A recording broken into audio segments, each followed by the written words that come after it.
नमस्कार गडकरी साहेब, नमस्कार. उद्या तुमचा गोवा दौरा आहे.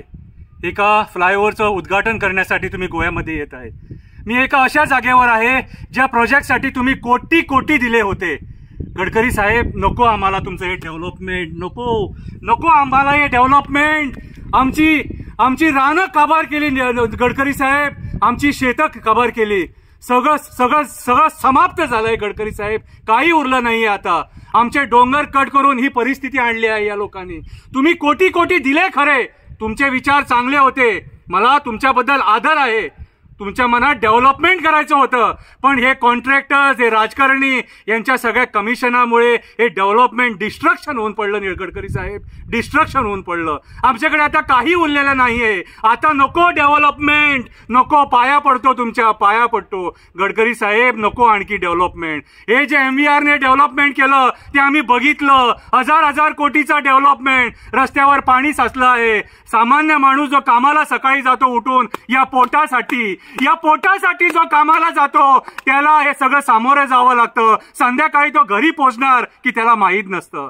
गडकरी साहेब, हे तुमचं डेव्हलपमेंट आम्हा मिडल क्लास लोकांना महाग पडलं आहे, सारखं महाग. हे मी तुम्हाला आता कशाला हे सगळं हे करून दाखवतोय, कारण उद्या जेव्हा मी तुम्हाला भेटायला येणार तेव्हा हे आमचे पोलीस, हे राजकारणी मला तुम्हाला भेटायला देणारच नाही. कारण मी सत्य तुम्हाला सांगणार, सत्य बोलणार, सत्य गोव्याची परिस्थिती सांगणार.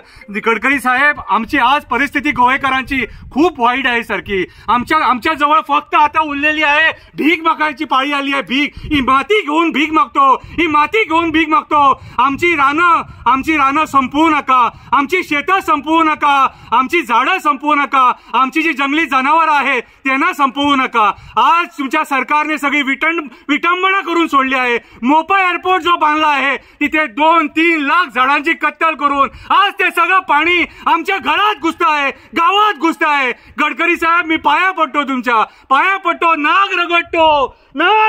आम्हाला डेव्हलपमेंट नको. आम्हाला तुमचं डेव्हलपमेंट बघितलं आम्हाला माहित नव्हतं डेव्हलपमेंट असं असतं म्हणून. जर डेव्हलपमेंट असं असतं तर पाया पडतो, नको हे डेव्हलपमेंट. तुम्ही जरा आमच्या CMशी बोला, त्यांच्याबरोबर चर्चा करा. परत ते दिल्लीला जातात, तिकडे काय बोलून येतात ते आम्हाला माहित नाही. आज पूर्ण गोव्याभर बुट्टीची परिस्थिती आलेली आहे. रिटेनिंग वॉल्स पडलेले आहेत. हे बघा सगळं काय दृश्य आहे ते. हे सगळं नरक होऊन पडलं आहे गडकरी साहेब, नरक होऊन पडलं आहे. याला सगळे जबाबदार आमचे राजकारणी आणि तुमचे सेंट्रल गव्हर्नमेंटचे जे कॉन्ट्रॅक्टर आहे, ज्या लोकांनी हे चीप क्वालिटीचं काम केलं आहे, ती लोक जबाबदार आहे. आज माझी स्टेट 30,000 करोडाच्या वर कर्ज आहे.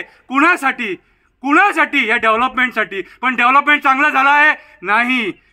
या एक पावसामध्ये हे सगळं दृश्य, एक पावसामध्ये. सो गडकरी साहेब, मी तुमच्या पाया पडतो, हे असलं डेव्हलपमेंट आम्हाला देऊ नका. आमची परिस्थिती जाणून घ्या. गोवा एक सुंदर, एक स्वर्ग आहे, त्याचा नरक करू नका.